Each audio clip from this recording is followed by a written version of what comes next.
Here on the Morgan stand, they brought 4 new cars to Geneva.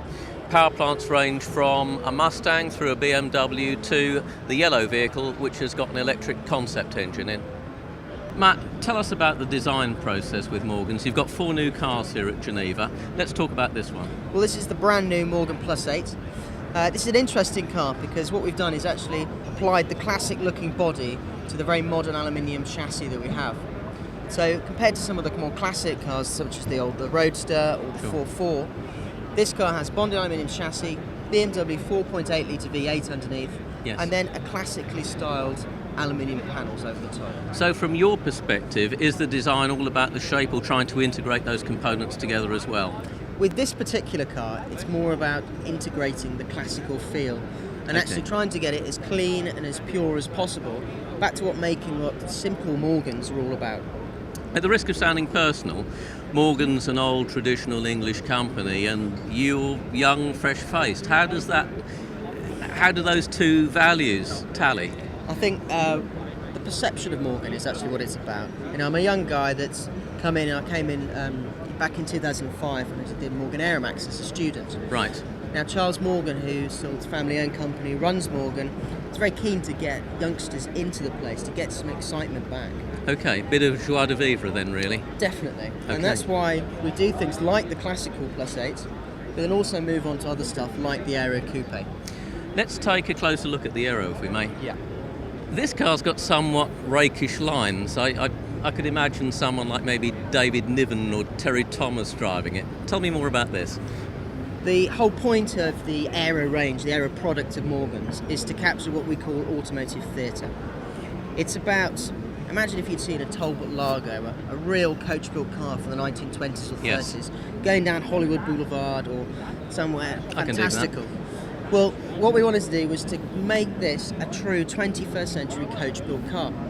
So underneath the aluminium panels, you have a very loose wooden frame. Still have a wooden chassis? Still a wooden frame, not a chassis. Then that framework sits on top of the aluminium chassis. So really the wood is just a coat hanger for the aluminium panels to hang off.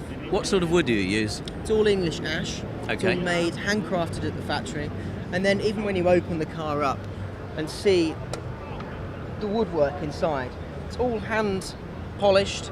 Right. This particular one has got a very dark black stain.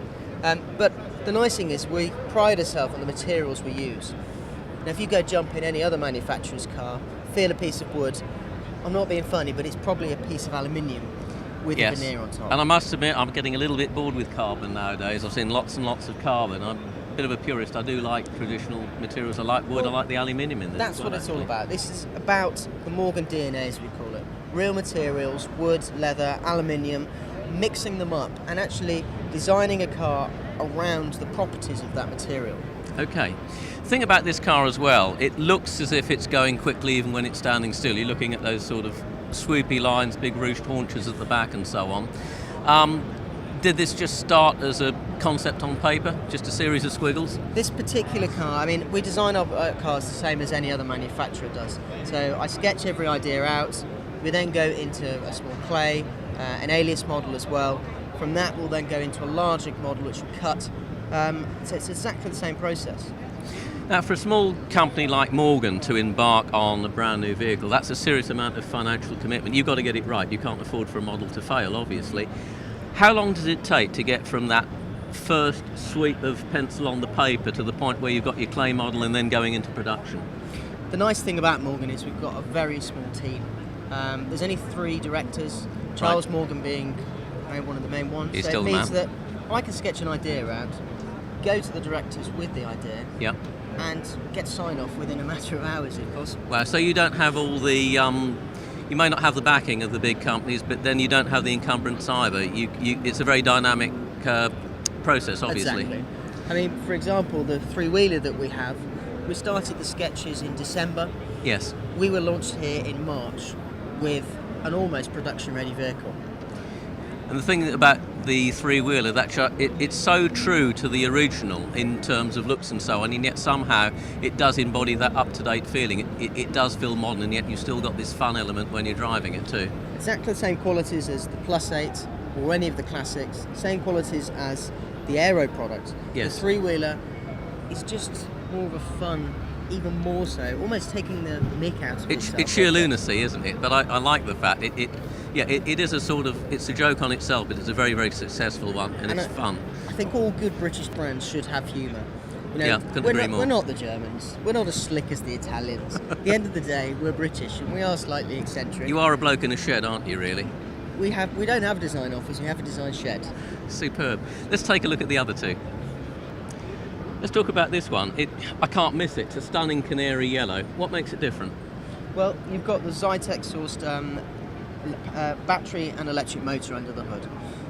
This is a very different car for us. One of the reasons for doing it is partly all the low emission zones that are coming in across Europe. And we believe that in actual fact, when you can't drive a classic car around the cities, Yes. something like this could be a really good alternative. It does make sense. So presumably you're talking about something that's a performance car with almost zero road tax. Exactly. And it will be great fun. This thing's not going to weigh a huge amount. It's going to be lightweight and exciting. And if it isn't, we won't build it. It's simple as that. And I imagine a great big linear chunk of torque coming in as well. You do, but you also have the option of an automatic or a manual gearbox. That's unusual, an automatic Morgan. We've done it for a couple of reasons. Okay. One is the fact that you can cruise around town in first gear, for example. Yep.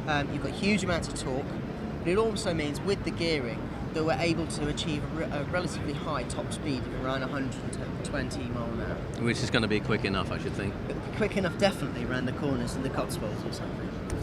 And finally, the Morgan Roadster. What's underneath the hood? We've got the brand new Mustang V6 engine under here, 3.7 litres, around 280 brake horsepower per tonne. It's a lightweight, fast car. Sounds like a whole heap of fun. It's definitely going to be fun. I'll keep my eyes out for that. Thank you very much for talking to us. Thanks very much.